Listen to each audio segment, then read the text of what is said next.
Baik, masih semangat teman-teman semua.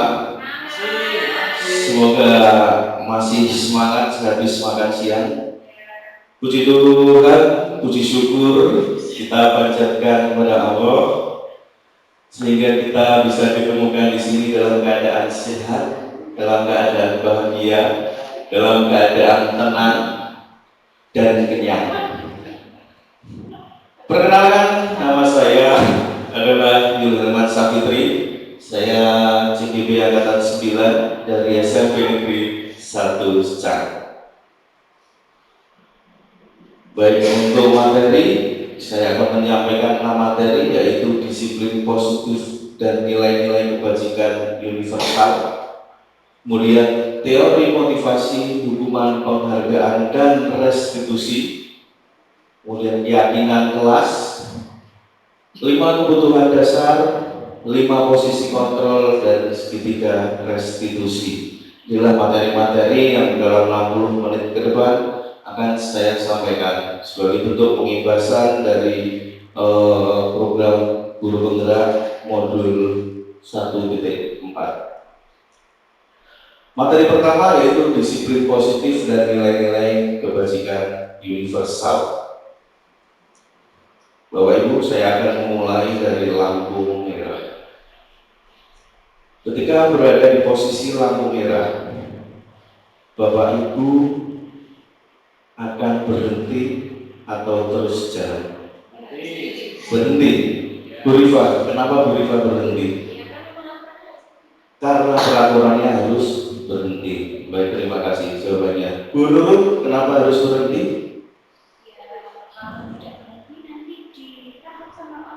Kalau tidak berhenti nanti ditangkap oleh polisi, ditilang. Baik. Kemudian pertanyaan selanjutnya, seandainya saya ingin terus melaju, kira-kira bisa atau tidak? Bisa. Sepakat bisa ya? Baik. Lampu merah tergantung saya mau berhenti atau mau melaju. Berarti posisi kontrol itu berada di mana? Di diri saya. Itu adalah teori kontrol nomor 1. Ya, hanya kita yang bisa mengontrol diri kita sendiri.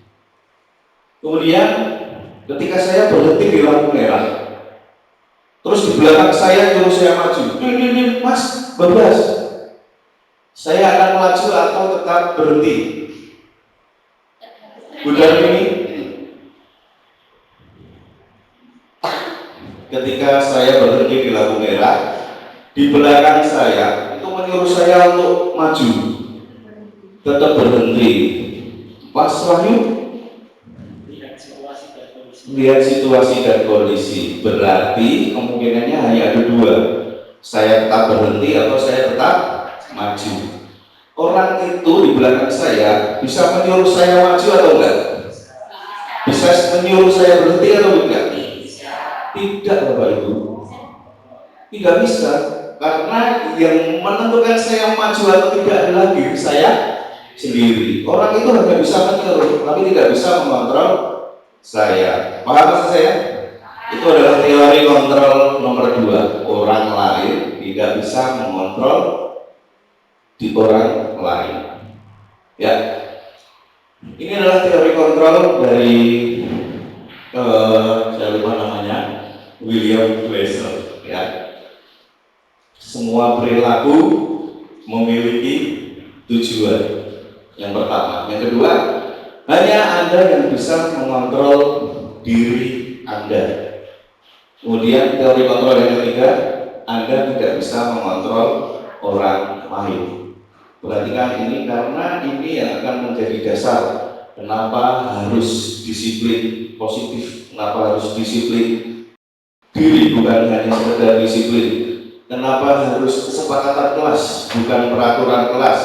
Kenapa harus restitusi, bukan hukuman, karena akan berdasarkan pada 3 kalimat ini. Ya, semua perilaku memiliki tujuan. Hanya Anda yang bisa mengontrol diri Anda, dan yang terakhir, Anda tidak bisa mengontrol orang lain.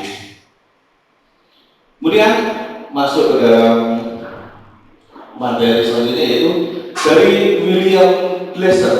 dalam teori kontrol, dia mencoba meluruskan. Jadi teori kontrol itu bukan yang ini, tapi dia mencoba meluruskan apa? Miskonsepsi dari teori kontrol. Yang pertama adalah ilusi guru mengontrol murid. Yang kedua, ilusi bahwa semua penguatan positif itu efektif dan bermanfaat. Yang ketiga, ilusi bahwa kritik dan membuat orang merasa bersalah dapat menguatkan karakter. Terakhir, ilusi bahwa orang dewasa memiliki hak untuk memaksa. Kita bahas satu persatu.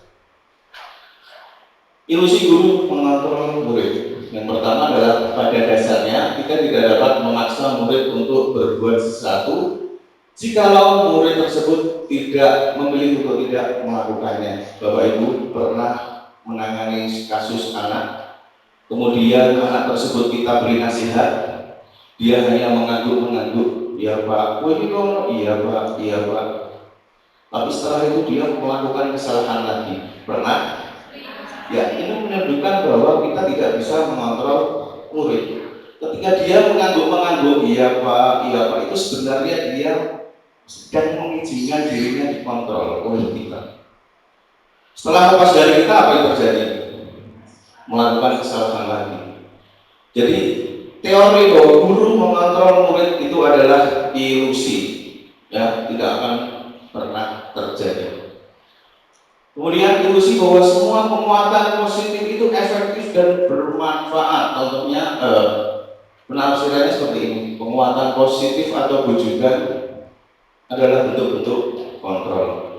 Le sinau sing pinter, le sinau bener pinter, itu adalah bujukan. Paling berjudulnya kalah, ya kalah. Karena apa? Karena kita tidak bisa mengontrol orang lain. Le, ini bos sinau bener pinter, iya bu, cuma didengarkan kok. Ya itu hanya ilusi. Kemudian kritik, bahwa kritik dan membuat orang merasa bersalah itu dapat menguatkan karakter. Menggunakan kritik dan merasa bersalah untuk mengontrol murid menuju pada identitas gagal. Walah lele, Bapak Ustaz Joy Koyok ini kok malah bolos sekolah. Bapaknya bilang itu harapannya apa? Harapannya dia dapat menguatkan karakter anak. Oh, ya sakit bapakku, Mister Jo, koyo mono. Tapi nggak bakal terjadi karena itu apa? Itu hanya ilusi. Ya. Terakhir, bahwa ilusi orang dewasa memiliki hak untuk memaksa.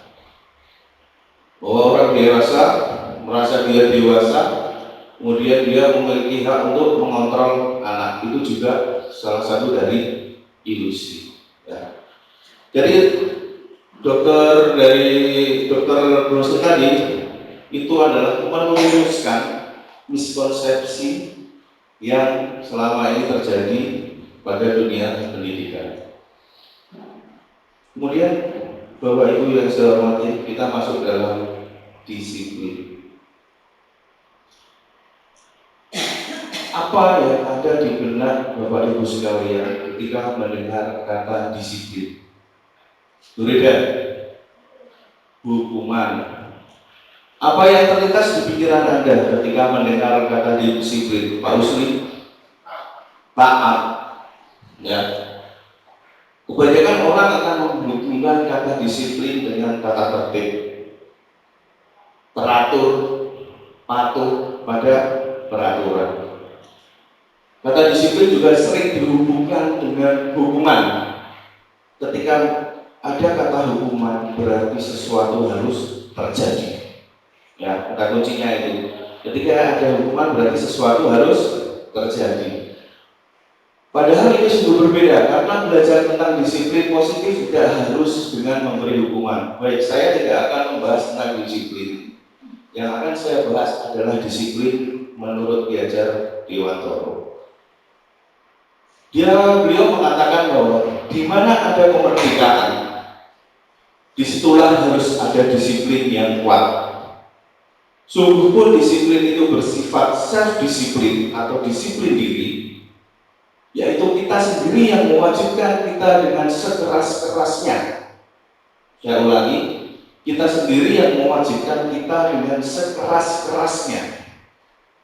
Tetapi itu sama saja, sebab jika kita tidak cakap melakukan self-disiplin, wajiblah penguasa lain mendisiplinkan kita.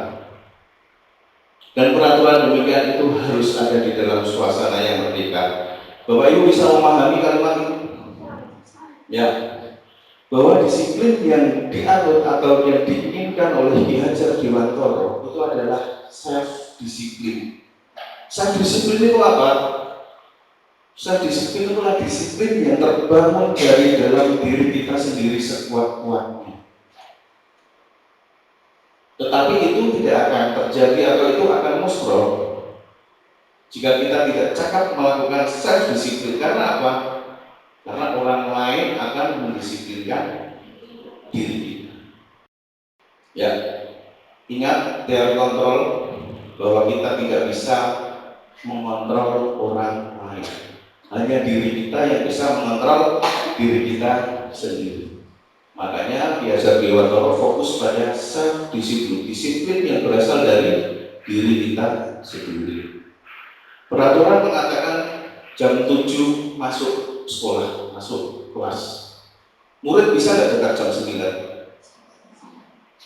Bisa nggak? Sangat bisa sekali. Ya, ketika peraturan mengatakan harus datang jam 7, tapi karena itu dari datanya dari peraturan, murid tetap bisa datang jam 9. Tetapi kalau self-disiplin, aku kudu panik basic, aku kudu mangkat sekolah, bentrang, itu motivasi dari dalam diri dia, maka dia tidak akan terlambat. Ternyata Diana Bosen mengenai disiplin dalam bukunya Restructuring School Discipline itu sama pemikirannya dengan Ki Hajar Dewantara. 2021 dia membuat tulisan. Ki Hajar Dewantara sudah bertahun-tahun yang lalu, ternyata pemikirannya sama. Disiplin berasal dari akar kata disiplin atau murid, pengikut. Untuk menjadi seorang murid atau pengikut, seseorang harus paham betul alasan mengapa mereka mengikuti suatu aliran tertentu. Berarti motivasi intrinsik, motivasi dalam diri dia sendiri. Dia pengen mengikuti sesuatu kegiatan, itu dia harus benar-benar dilandasi oleh keinginan dia sendiri atau motivasi intrinsik. Kesimpulannya adalah, sebagai pendidik, tujuan kita adalah menciptakan anak-anak yang memiliki disiplin diri, bukan sekedar kata disiplin, tetapi disiplin diri atau disiplin positif, sehingga mereka bisa berperilaku dengan mengacu pada nilai-nilai kebajikan universal dan memiliki motivasi intrinsik bukan ekstrinsik. Ini pahami Bapak Ibu bahwa yang sedang kita galakan atau sedang kita capai adalah memupuk disiplin diri. Kemudian materi selanjutnya adalah nilai-nilai kebajikan. Bahwa nilai-nilai kebajikan itu adalah nilai atau prinsip mulia yang dianut seseorang. Saya yakin setiap orang pasti mempunyai nilai-nilai kebajikan dalam dirinya sebagai patokan dirinya. Kemudian apa itu nilai-nilai kebajikan universal? Nilai kebajikan universal itulah nilai-nilai kebajikan yang disepakati bersama, lepas dari suku, bahasa, agama maupun latar belakangnya. Tujuan mulia yang ingin dicapai setiap individu. Seperti apa kita ingin menjadi orang yang diinginkan? Ya. Terakhir, ternyata nilai-nilai kebajikan universal itu merupakan fondasi kita untuk berperilaku. Ini adalah nilai-nilai kebajikan Bapak Ibu. Ingat, nilai-nilai kebajikan itu adalah fondasi kita berperilaku. Jika kita mempunyai nilai kebajikan, kejujuran, maka perilaku kita akan menjadi orang yang jujur. Jika kita mempunyai nilai kebajikan keadilan, maka perilaku kita akan menjadi orang yang adil. Ini adalah nilai-nilai kebajikan. Kemudian ada pertanyaan seperti ini, bila di sekolah Anda tidak ada aturan yang memberi surat teguran bagi karyawan yang sering datang terlambat, apakah Anda akan tetap datang tepat waktu untuk mengajar murid-murid Anda? Sekali lagi, jika sekolah Anda tidak ada aturan yang memberikan surat teguran bagi karyawan atau guru yang sering datang terlambat, apakah Anda akan datang tepat waktu untuk mengajar murid-murid? Silahkan dijawab dalam hati sesuai dengan nilai kebajikan yang Bapak Ibu anut. Lanjut ke materi motivasi, hukuman, dan penghargaan. Bapak Ibu, kalau Bapak Ibu semua berhenti di lampu merah tadi, kira-kira motivasi apa yang ingin Bapak Ibu capai? Karena untuk menghindari tilangkah atau untuk mengharapkan penghargaan dari orang lain. Wah, Bapak Aresu luar biasa, nek berlalu lintas tertib banget. Ataukah Bapak Ibu ingin menjadi yang Bapak Ibu inginkan, menghargai diri sendiri dengan nilai-nilai yang Bapak Ibu percaya? Jawabannya ada di mana Bapak Ibu? Benar tidak karena hukuman atau takut tilang? Benar tidak karena penghargaan? Kalau Bapak Ibu jawabannya ada di nomor 3, maka Bapak Ibu siap berhenti di lampu merah jam 2 malam dan tidak melanggar lalu lintas. Karena sesungguhnya nomor 3 itu adalah motivasi intrinsik yang datang dari diri kita sendiri. Ingat, perilaku kontrol tadi, kita tidak bisa mengontrol orang lain, hanya diri kita yang bisa mengontrol diri kita sendiri. Setelah itu kita akan membahas tentang hukuman, konsekuensi, dan restitusi. Hukuman bersifat tidak terencana dan tiba-tiba, sehingga murid tidak tahu apa yang akan terjadi. Terus mulai melakukan basket kelima, itu ternyata spontan yang dilakukan oleh guru. Kamu terlambat push up 10 kali, itu spontan, tiba-tiba. Murid tidak tahu apa yang akan terjadi. Sifatnya dia satu arah, murid ke guru. Kemudian bisa berupa fisik atau psikis. Nomor 2, konsekuensi itu terencana, disepakati sesuai peraturan, sudah dibahas dan disetujui oleh murid atau guru, dan murid sudah mengetahui sebelumnya konsekuensi yang akan diterima bila ada pelanggaran. Menurut saya konsekuensi itu yang penting adalah relevan. Maksudnya relevan adalah sesuai dengan kesalahan yang dilakukannya. Bapak Ibu, saya kasih kasus seperti ini. Saya seorang guru olahraga. Kemudian ada murid yang datang terlambat. Kenapa kamu terlambat? Saya bangun kesiangan Pak, lari lapangan 10 kali. Bapak Ibu pilih yang hukuman atau konsekuensi? Coba, saya guru olahraga, kemudian ada murid datang terlambat. Saya tanya, kenapa terlambat? Karena saya baru kesiangan. Udah, kamu lari ke lapangan 10 kali. Konsekuensi atau hukuman Bapak Ibu?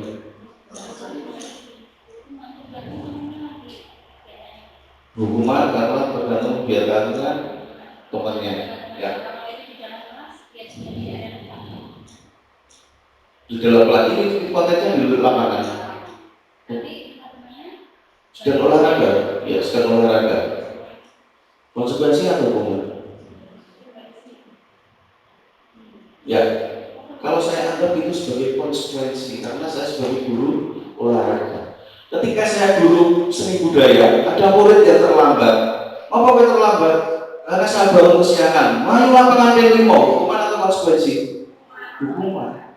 Hukuman itu adalah relevan dengan kesalahan yang dilakukan. Ya. Ada contoh lagi seperti ini, Bapak Ibu. Seseorang melakukan kesalahan, kemudian dia dengan secara sadar, memilih hukumannya. Pak, saya telah melakukan kesalahan, kemudian saya ingin membersihkan musola.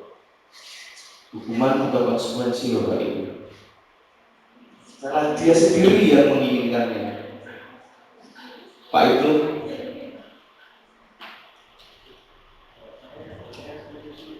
sebenarnya ada restitusi karena kesadaran dia sendiri. Ya, ada lagi. Itu adalah hukuman, Bapak Ibu. Menurut dari yang saya dapat pas Bu siapa itu yang dari Sandra Alam? Ya, pada waktu elaborasi itu termasuk hukuman walaupun dia sendiri yang menginginkannya. Kesadaran diri sebenarnya nih, coba kita analis bersama-sama. Seseorang melakukan kesalahan kemudian membersihkan musola jadi bersih. Kemudian seseorang lagi melakukan kesalahan dan musola jadi bersih. Bagaimana kita mengapresiasinya? Wah, musola bersih saiki ya gara-gara kamu melakukan kesalahan, begitu kan? Bagaimana cara kita mengapresiasinya? Terus bagaimana anak-anak yang tidak membersihkan musola? Apakah dia harus melakukan kesalahan dulu? Baik, kita masuk ke dalam restitusi. Restitusi itu adalah proses penciptaan kondisi bagi murid untuk memperbaiki kesalahan mereka, sehingga mereka bisa kembali ke dalam kelompok mereka dengan karakter yang lebih kuat. Ini kata-kata dari Rosen, ya. Menciptakan kondisi bagi murid untuk memperbaiki kesalahan mereka, sehingga mereka bisa kembali ke kelompok mereka dengan karakter yang lebih kuat. Ingat Bapak Ibu, kenapa tadi saya bilang kenapa kok harus restitusi bukan hukuman? Kembali lagi ke teori kontrol, bahwa kita tidak bisa mengontrol orang lain, hanya diri kita yang bisa mengontrol diri kita. Nanti kita akan bahas pada saat segitiga restitusi. Baik, supaya kita bisa paham untuk mengetahui bahwa Bapak Ibu sudah paham benar apa itu hukuman dan konsekuensi. Ini ada soal-soal yang sudah saya siapkan. Silakan Bapak Ibu jawab. Lari mengelilingi lapangan basket 2 kali karena terlambat hadir di sekolah, itu hukuman atau konsekuensi, Bapak Ibu? Hukuman, ya. Benar sekali. Kemudian membersihkan coretan yang dibuatnya di meja tulis, Pak Ibnu, hukuman atau konsekuensi? Sanksi. Kita lihat, ternyata benar sekali. Saya lihat Pak Ibnu ini guru yang cerdas. Dia sedang membuat sesuatu, begitu saya kasih pertanyaan langsung benar. Menggantikan kertas tugas teman yang telah dicoret-coret. Jangan dijawab dulu. Menggantikan kertas tugas teman yang telah dicoret-coret, Pak Husni. Sanksi luar biasa. Pak Husni baru beberapa menit di sini sudah bisa menjawab dengan tepat, ya. Berjemur di lapangan basket pukul 12 siang karena mengobrol dengan temannya. Sanksi atau hukuman? Hukuman. Ya. Berdiri di depan kelas sambil mengangkat satu kaki karena tidak bisa menjawab pertanyaan. Hukuman atau konsekuensi? Hukuman, ya. Baik. Saya akan masuk ke penghargaan. Ada sebuah cerita seperti ini. Dalam suatu kelas SD, ada kelas 4. Itu ketika masuk dia selalu berebutan murid-muridnya. Disi amplop bu, terus senang meja ngambil di kursi. Seorang guru melihat ini kok orang tertib. Kemudian dia caranya dan bisa tertib. Karena itu memakan waktu. Anak-anak berdesakan di pintu rebutan untuk masuk ke dalam kelas. itu memakan waktu untuk mengkondisikan mereka, sehingga guru tersebut mempunyai sebuah trik, yaitu memberikan tanda bintang. Anak-anak siapa yang bisa baris lurus, nanti saya kasih bintang untuk masuk ke kelas satu-satu. Apa yang terjadi? Anak-anak itu baris dengan lurus banget, sehingga guru-guru memberi tanda bintang kepada anak-anak tersebut. Suatu saat guru tersebut tidak masuk, digantikan oleh guru yang lain. Apa yang terjadi? Anak-anak kembali ribut, kembali rebutan untuk masuk ke dalam kelas. Kisah ini bisa menjawab atau bisa menjawab dua kalimat di atas, ya. Penghargaan itu ternyata efektif. Ya, penghargaan itu jika mengingat seorang untuk melakukan sesuatu yang kita inginkan, tetapi hanya dalam jangka waktu yang pendek. Kemudian memberikan penghargaan secara terus-menerus dengan tanda bintang tadi, itu akan membuat orang bergantung. Gak ada bintang, gak ada garis lurus, ya, serta dapat menghilangkan motivasi dari dalam. Ketika seorang diberi penghargaan di depan banyak orang, ya, misalnya ada seorang terus diberi penghargaan di depan kelas, itu apa yang akan terjadi? Dianya akan bangga, ya, tapi teman-teman yang lain apa? Akan menjadi iri. Memberikan penghargaan dan hukuman adalah hal yang sama. Hal yang sama itu kalau dalam matematika ekuivalen, ya, Pak, sama.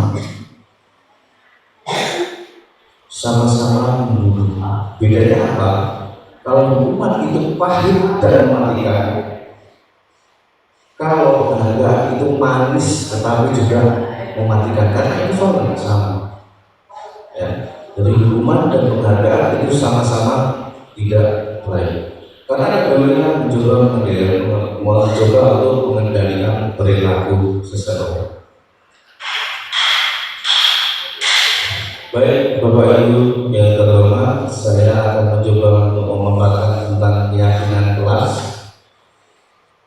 Mengapa keyakinan kelas? Kenapa tidak peraturan saja seperti itu? Kenapa kok harus keyakinan kelas? Ya. Di sini jelasnya bahwa menekankan pada keyakinan seseorang akan lebih memotivasi seseorang dari dalam. Kembali lagi kita bersinggungan dengan teori kontrol. Kita tidak bisa mengontrol orang lain, hanya diri kita yang bisa mengontrol diri kita sendiri, ya. Seseorang akan bergerak dan bersemangat untuk menjalankan keyakinannya daripada sekedar mengikuti serangkaian peraturan tertulis tanpa makna. Itu makanya kita, kenapa Pak Saudara di kelas kita disebut dengan keyakinan kelas, bukan peraturan kelas. Karena ini menumbuhkan motivasi intrinsik seseorang untuk melakukan perbuatan baik. Proses itu pembentukan keyakinan sekolah. Satu, mempersilahkan warga sekolah dan murid di kelas atau sekolah untuk berbicara tentang peraturan yang perlu disepakati di sekolah. Silakan anak-anak kalian tulis apa yang ingin kalian tulis tentang peraturan di kelas kita. Ada yang menulis dilarang makan di kelas, dilarang berbicara ngobrol sendiri di kelas. Itu nanti menjadi peraturan, karena keyakinan kelas itu berasal dari peraturan, ya. Sekali lagi, keyakinan kelas itu berdasarkan dari peraturan. Maka juga mencatat semua masukan-masukan para murid, ya, di dalam kertas plano, kemudian atau di mana saja, di mana semua anggota kelas bisa melihat hasil surat pendapat. Langkah yang ketiga, susunlah keyakinan kelas sesuai prosedur. Pembentukan keyakinan sekolah, gantilah kalimat-kalimat dalam bentuk negatif menjadi positif. Dilarang makan di kelas, diganti menjadi kalimat positif. Jadinya apa, Bapak Ibu? Makanlah pada jam istirahat. Dilarang makan di kelas, makanlah pada jam istirahat. Dilarang ngobrol sendiri di dalam kelas ketika pelajaran berlangsung. Ayo Bapak Ibu, apa kalimat positifnya? Memperhatikan guru yang sedang memberi materi. Luar biasa, saya salut sekali dengan Pak Ibnu. Walaupun sedang mengerjakan sesuatu, tapi selalu bisa menjawab dengan tepat. Kemudian setelah kalimat peraturan itu ubah menjadi kalimat positif, dicoba kembali daftar curah pendapat yang sudah dicatat. Kemudian tinjau ulang keyakinan sekolah secara bersama-sama. Setelah keyakinan sekolah selesai dibuat, maka setiap warga kelas dipersilahkan meninjau ulang dan menyetujuinya dengan menandatangani keyakinan sekolah tersebut, termasuk guru dan semua warga sekolah. Terakhir, keyakinan sekolah atau kelas biasanya bisa diletakkan di dinding kelas di tempat yang mudah dilihat semua warga kelas. Keyakinan kelas ini nanti ada hubungannya dengan apa? Restitusi. Ya. Ini adalah contoh keyakinan kelas, ya Bapak Ibu semua. Nilai apa, nilai kebajikan apa yang ingin ditonjolkan, yaitu nilai kebajikan hormat. Keyakinannya kelas seperti apa? Kami meyakini bahwa sangat penting untuk menghormati semua orang dan barang milik orang lain. Kemudian nilai kebajikan bekerja. Keyakinan kelas apa yang akan dimunculkan? Kami meyakini bahwa sangat penting untuk mengerjakan segala pekerjaan dan mengikuti kegiatan yang telah ditugaskan. Kemudian ada nilai kebajikan diterima dan dimiliki. Keyakinan kelasnya menjadi kami meyakini bahwa sangat penting untuk merasa diterima pada suatu kelompok yang saling peduli satu dengan yang lain. Bapak Ibu semua, ketika di kelas ada anak yang berantem, ya. Kira-kira keyakinan mana yang dilanggar? Dari ketiga keyakinan hormat, bekerja, atau diterima dan dimiliki.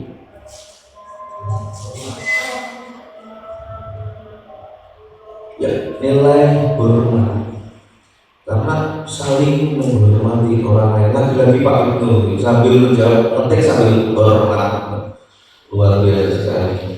Ya, inilah yang akan dituju Bapak Ibu ketika nanti ada suatu permasalahan, kembalikan lagi permasalahan tersebut pada keyakinan kelas atau sekolah.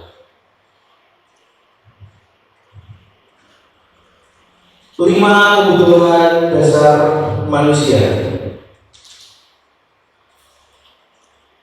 Nah, ketemu lagi dengan Dr. William James dalam Choice Theory.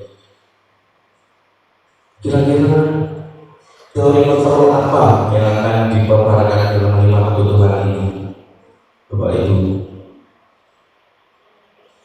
Antara tiga tadi, ketika kita bahas tentang lima kebutuhan, kira-kira teori mana yang akan dipakai? Setiap manusia, setiap perilaku pasti memiliki tujuan. Ada tiga kata tadi.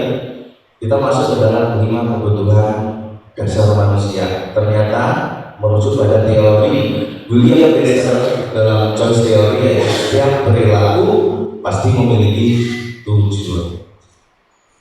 Ada kasus menarik seperti ini. Budi ini kualitas suara mati di sebuah SMP. Sudah bingung menghadapi kelas salah satu murid kelasnya Yanto. Pak Ibu mungkin malah kata Yanto ini. Ini saya SMP mana saya tidak tahu. Beberapa anak di masa zaman ini telah berkata padanya dan memerlukan Yanto yang sesekali meminta pergaulan sekian pernikahan dengan paksa. Ini adalah kasusnya. Jadi yang ini harus di dalam kelas itu mencuci makanannya yang bocor ini. Kita masuk dalam lima kebutuhan yang pertama. Kebutuhan pertama adalah kebutuhan hidup atau survival, bersifat fisiologis jasmani, ya, yaitu kesehatan, rumah, makanan ya. Dalam kasus ini, dalam kasus di atas tadi, Yanto tadi, jika dia mengambil makanan milik temannya itu karena kalau dia lapar, berarti dia sedang berusaha memenuhi kebutuhan bertahan hidup. Ya, kemudian kebutuhan yang kedua, kasih sayang dan rasa diterima, meliputi kebutuhan akan berhubungan dan koneksi sosial. Ya, manusia itu adalah makhluk sosial, dia tidak bisa hidup sendiri. Kebutuhan untuk merasa menjadi bagian dari suatu kelompok, menginginkan dia tetap terhubung dengan orang lain. Dalam kasus tadi yang tadi, jika dia mengambil makanan milik orang lain karena dia senang, karena dia senang diperhatikan oleh teman-temannya. Kemudian teman-temannya melapor ke sekolah, sekolah melapor ke orang tuanya sehingga orang tuanya dipanggil dan orang tuanya mulai memperhatikan Yanto. Berarti dia sedang berusaha memenuhi kebutuhan akan kasih sayang. Selanjutnya, kebutuhan akan penguasaan atau power, keinginan untuk dianggap berharga, keinginan untuk diakui, keinginan untuk kompeten, dihormati. Ya. Ketika kasus tadi, Yanto tadi, ya, dia mengambil makanan dari temannya itu supaya dia merasa ditakuti dan teman-temannya takut dengan dia. Sebenarnya dia sedang berusaha memenuhi kebutuhan akan penguasaan atau power. Terakhir, kebutuhan akan kebebasan, suka mencoba-coba, tidak terlalu terpengaruh dengan orang lain, senang mencoba hal yang baru dan menarik. Dari kasus yang tadi, jika dia dibawakan makanan oleh ibunya yang itu terus, maka Yanto akan bosan. Ketika melihat makanan dari temannya, dia merasa tertarik. Maka sebenarnya Yanto tadi sedang berusaha untuk memenuhi kebutuhan akan kebebasan. Ternyata masih ada lagi, yaitu kebutuhan akan kesenangan. Apa itu? Mencari kesenangan, bermain, tertawa. Dari kasus tadi, Yanto tadi, ketika dia mengambil makanan, dia senang melihat ekspresi wajah teman-temannya, sehingga kok lucu-lucu, diambil terus dia menikmati itu. Maka sebenarnya Yanto tadi sedang berusaha memenuhi kebutuhan akan kesenangan. Ada 5 kebutuhan dasar manusia, Bapak Ibu.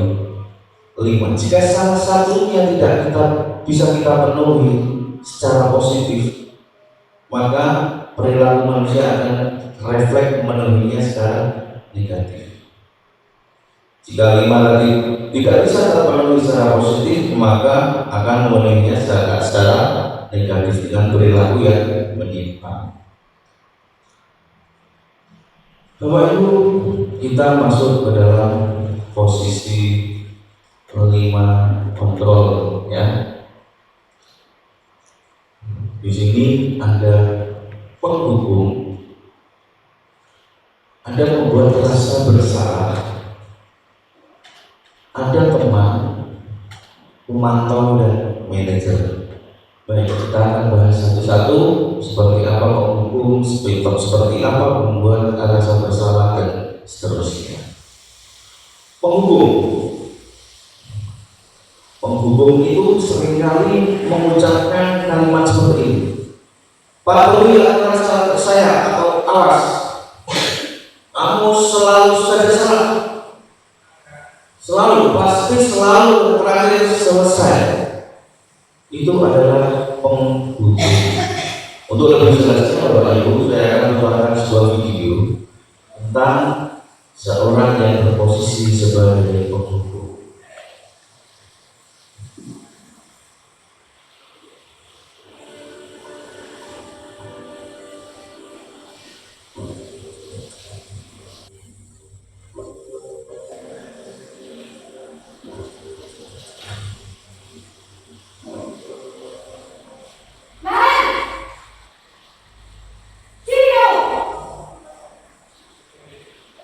Aduh, Selalu terlambat. Kamu deh, pasti terlambat. maaf Bu, saya Apa? Apa coba? Alasan kamu apa lagi? eh, Kapan sih kamu tidak terlambat? Malas sekali ya kamu jadi anak. saya Dasar pemalas. Gak kapok-kapok sih kamu. Sudah berapa kali terlambat? Sana, kamu keliling lapangan basket 2 kali. kenapa saya harus ke lapangan basket Bu? Kenapa? Kamu malah ibu. Berani-beraninya jawab. Sudah terlambat, masih berani jawab pula. Sekarang, keliling lapangan basket 5 kali sekalian. Biar kapok. Cepat, pergi sana ke lapangan basket.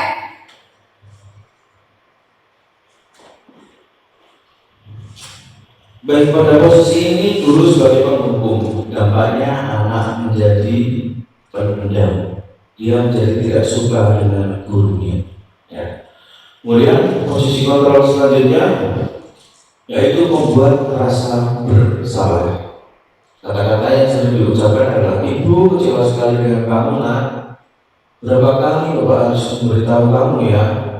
Gimana coba kalau orang tua kamu tahu perbuatan begini? Ya, saya kembali akan mencoba memutarkan video tentang posisi guru yang berposisi sebagai pembuat rasa bersalah.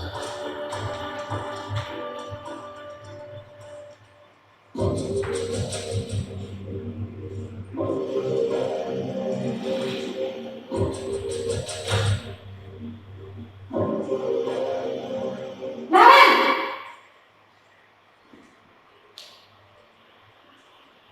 Selamat pagi Bu. Naren. Kamu kenapa terlambat lagi, nak? Ya Tuhan, Naren. Kamu senang ya bikin ibu susah ya? Kalau kamu terlambat lagi, nanti ibu yang ditegur bapak kepala sekolah, nak. Disangka ibu tidak bisa membina kamu. Duh, gimana ini? Maaf Bu, Duh, Gusti Naren. Kamu suka ya kalau ibu ditegur bapak kepala sekolah? Terus, sekarang ibu harus tulis apa ini di buku absen? Ini kamu sudah sering terlambat loh. Ibu harus apa coba? maaf Bu, maaf sekali. Ya sudah, lain kali jangan bikin ibu susah lagi ya nak ya. Ibu tidak akan kuat lagi kalau kamu begini terus. Bisa jantungan kalau ibu tegur bapak kepala sekolah. Sana cepat ke kelas. Maaf ya Bu, maaf sekali. Ya, dampak dari posisi membuat rasa bersalah ini, anak akan menjadi merasa bersalah dan minder. Ya, merasa bersalah dan minder. Kemudian ada juga posisi sebagai teman. Ya, kata-kata yang sering keluar adalah, ayo bantulah ibu bapak ya. Ayo ingat, tidak bantuan bapak selama ini. Ya sudah, kali ini tidak apa-apa, nanti ibu bantu bereskan. Ini adalah video tentang posisi guru sebagai teman.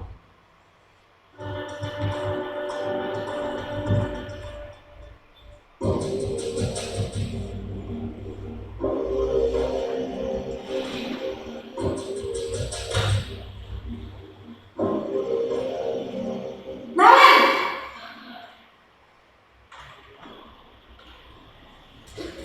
Selamat pagi Bu.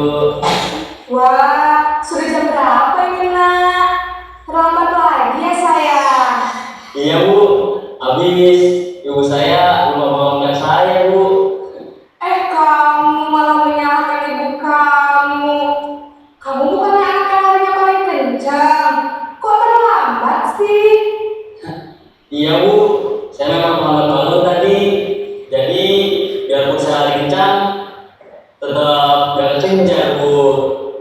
Ya sudah sana, nanti lain kali larinya lebih kencang lagi ya. Biar gak terlambat lagi. Bikin senang ibu, demi ibu. Bisa kan? Bisa Bu. Ya sudah sana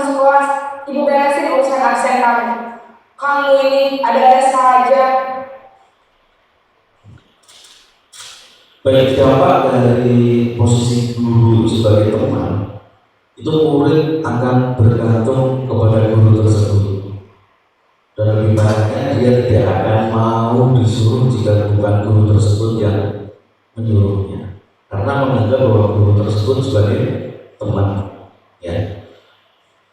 Selanjutnya ada posisi kontrol sebagai pemantau. Kata-kata yang sering maksud saya ini adalah penjelasannya. Pemantau berarti mengawasi. Pada saat kita mengawasi, kita bertanggung jawab atas perilaku orang-orang yang kita awasi. Posisi pemantau berdasarkan pada peraturan-peraturan dan konsekuensi yang sudah disepakati. Kemudian kata-katanya, peraturannya apa? Apa yang telah kamu lakukan? Sanksi atau konsekuensinya apa? Karena sebagai pemantau pastinya tentu sudah ada kesepakatan yang sudah disepakati. Ini adalah video sebagai posisi kontrol pemantau.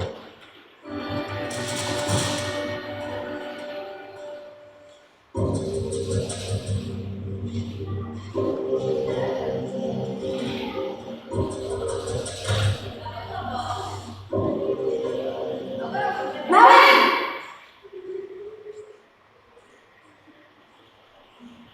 Selamat pagi Bu. Naren, apa peraturan di sekolah kita tentang jam berapa kita harus masuk sekolah, Nak? Kita harus di sekolah jam 7 Bu. Iya betul, sekarang sudah jam 7.20. Naren sudah tahu konsekuensinya jika terlambat hadir. Paham Bu, saya harus tinggal kelas pas jam istirahat selama 20 menit. Ya benar, konsekuensinya demikian. Jadi nanti jam 9.30 pas istirahat, kamu harus tinggal di kelas, kerjakan tugas tambahan untuk ketertinggalan kamu, ya? Baik Bu.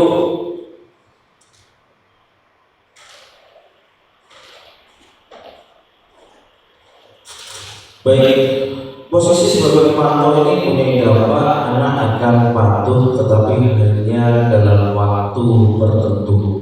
Ya, dia akan mengikuti segala peraturan tetapi hanya dalam waktu tertentu, temporer. Kemudian terakhir ini adalah posisi yang kita harapkan Bapak Ibu semua, yaitu posisi manajer. Guru mampu berbuat sesuatu kepada murid, mempersilahkan murid mempertanggungjawabkan perilakunya dan mendukung murid agar dapat menemukan solusi atas permasalahannya sendiri. Murid mampu menemukan jawaban atau solusi atas permasalahannya sendiri. Kata-kata yang saya keluar untuk posisi manajer ini adalah apa yang kita yakini. Apakah kamu meyakininya? Jika kamu meyakininya, apakah kamu bersedia memperbaikinya? Jika kamu memperbaiki hal ini menunjukkan apa tentang dirimu? Apa rencana kamu untuk memperbaiki hal ini? Untuk lebih jelasnya, Bapak Ibu, ini ada video posisi kontrol manajer.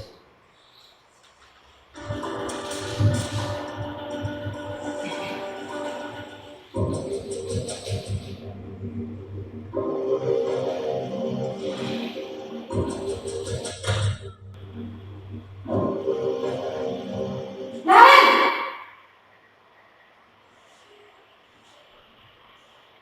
Selamat pagi Bu. selamat pagi Naren. Maaf Bu, saya terlambat. Iya, sekolah masuknya jam 7, sekarang sudah jam 7.20. Jadi sekarang bagaimana ini Naren? Maaf Bu, saya lupa setel alarm saya semalam. Baiklah, menurut kamu, keyakinan sekolah yang mana yang perlu kamu tingkatkan? Menghargai diri sendiri dan orang lain mungkin ya Bu. Setuju. Jadi, apakah Naren meyakini prinsip saling menghormati tersebut? Iya Bu, saya meyakininya. Apakah Naren bersedia memperbaiki masalah keterlambatan ini? Bersedia Bu. Bagaimana kamu akan memperbaiki masalah keterlambatan ini? Saya akan coba untuk tidak lupa menyetel alarm saya Bu. Baik, kalau Naren lupa menyetel alarm di rumah, ada orang yang kira-kira bisa bantu mengingatkan tidak? Ada Bu, kakak saya, Kak Emma. Ada lagi selain Kak Emma? Selain Kak Emma, Ibu saya. Baik, jadi yang mengingatkan Naren adalah Kak Emma dan ibu kamu ya. Kira-kira akan mulai setel alarm kapan Naren? Setelah pulang sekolah, akan segera saya lakukan. Baik, jadi Naren akan setel alarm untuk bangun besok pagi dan akan diingatkan oleh kakak dan ibu dan Naren ya. Ada lagi yang mungkin perlu dilakukan Naren agar tidak terlambat bangun lagi? Tidak ada, Bu. Baik Naren, terima kasih untuk kerjasama kamu. Sekarang kamu perlu kembali ke kelas untuk belajar. Baik, Bu. Terima kasih. Baik, posisi manajer ini akan berdampak siswa atau murid akan menemukan masalah, akan menemukan solusi jawaban dari permasalahan yang dihadapinya. Kita semua dituntut sebisa mungkin untuk berposisi sebagai manajer. Posisi manajer mengarah pada restitusi yang dapat menjadikan murid sebagai manajer bagi dirinya, sehingga tercipta identitas positif pada diri murid. Begini Bapak Ibu, jadi kesimpulannya adalah ketika kita menerapkan diri kita sebagai posisi manajer, maka mau tidak mau kita akan melakukan tahapan restitusi. Baik, materi selanjutnya yaitu tentang segitiga restitusi. Nah, di sini apa itu pengertian dari segitiga restitusi? Segitiga restitusi itu adalah suatu dialog yang dijalankan oleh guru atau orang tua agar dapat menghasilkan murid mandiri dan bertanggung jawab. Dialog antara guru dengan murid supaya murid itu mandiri. Mandiri itu apa mandiri? Karena dia berhasil menemukan solusi atau jawaban dari permasalahannya, kemudian bertanggung jawab untuk melakukan solusinya tersebut. Segitiga restitusi ini mempunyai tahapan yaitu menstabilkan identitas. Kemudian tahapan kedua adalah memvalidasi tindakan yang salah, dan yang ketiga adalah menyatakan keyakinan. Kan? Gratis so.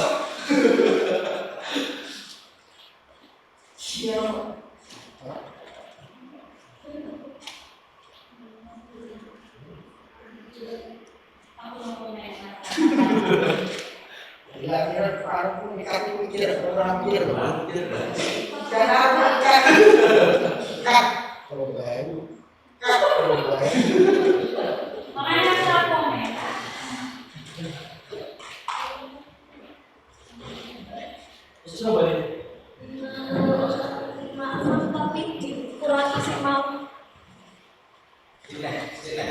57 tapi dia 57 tapi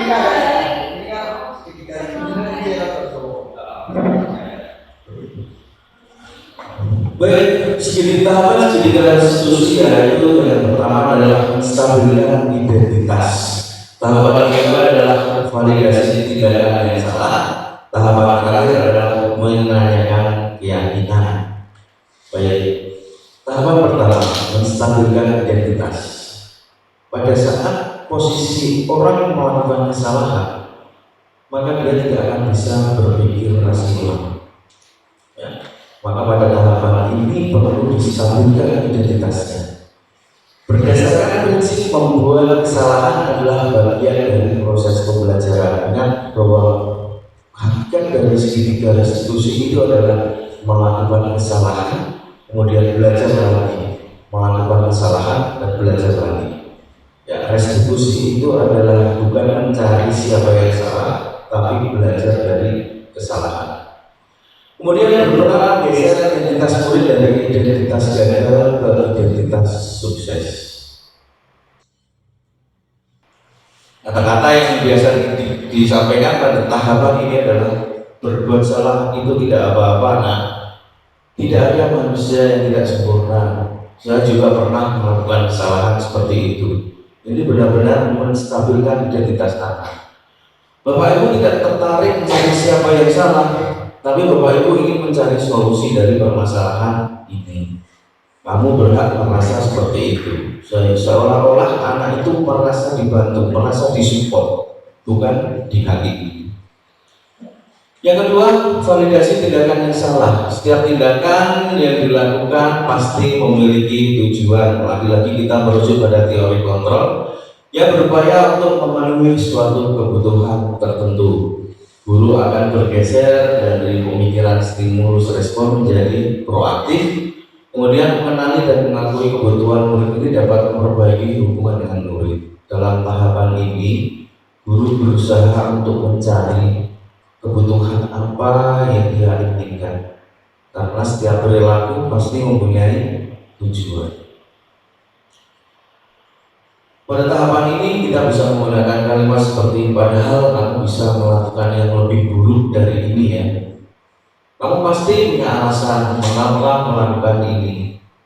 Kamu patut bangga pada dirimu sendiri karena kamu telah melindungi sesuatu yang penting buat kamu. Dan selanjutnya, tahapan terakhir yaitu menanyakan keyakinan.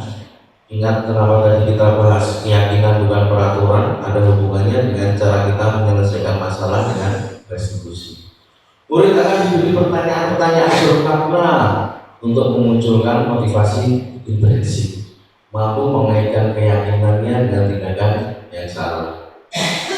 Apa yang kita percaya sebagai kelas atau keluarga? Jadi biasanya kalimat-kalimat ini.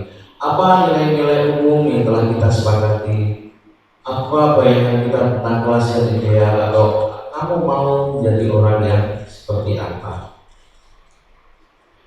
Bapak Ibu, untuk lebih jelasnya saya akan putarkan sebuah video tentang bagaimana seorang guru menyelesaikan masalah dengan muridnya dengan cara restitusi.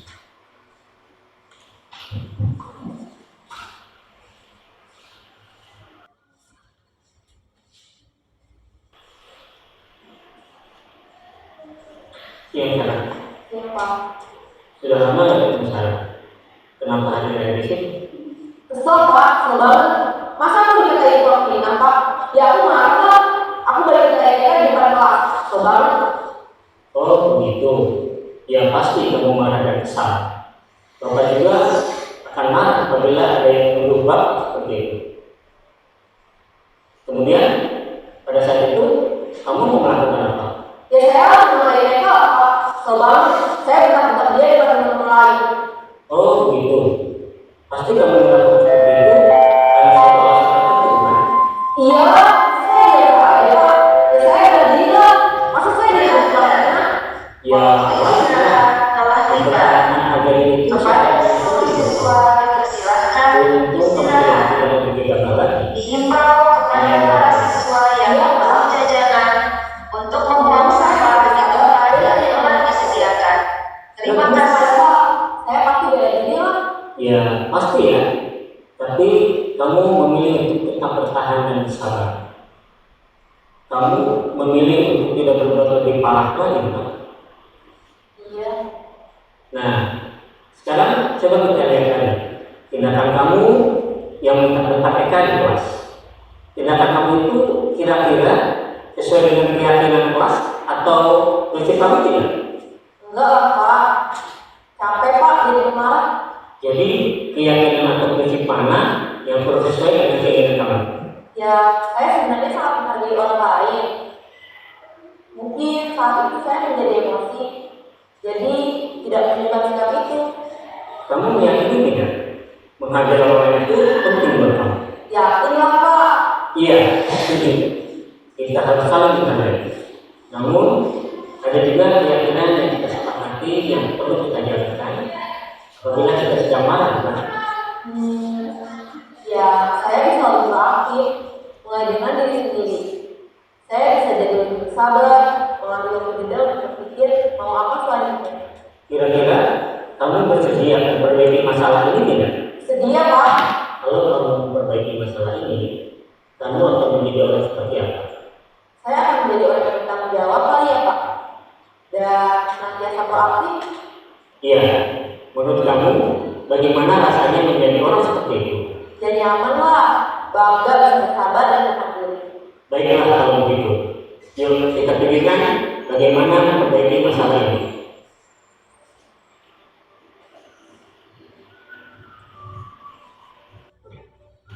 Baik, kalau Bapak Ibu cermati di video ini, si guru ini tidak pernah memberikan nasihat kepada anaknya.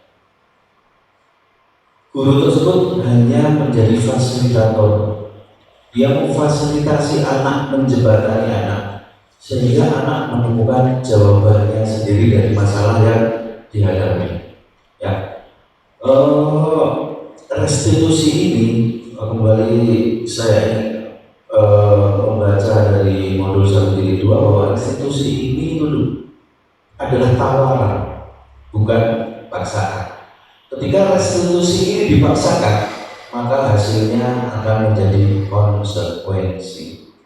Jadi pilihannya dua, Bapak Ibu menjadi restitusi. Maksud saya hanya ada dua posisi kontrol yang positif, yaitu manajer dan pemantau. Jika kita tidak bisa menjadi manajer, maka setidaknya kita menjadi pemantau, karena restitusi yang dipaksakan itu akan berubah menjadi konsekuensi. Restitusi itu harus hadir dalam kemauan anak, bukan harus dipaksa. Tadi ada yang bilang anak yang tahu ini direstitusi nggak bisa.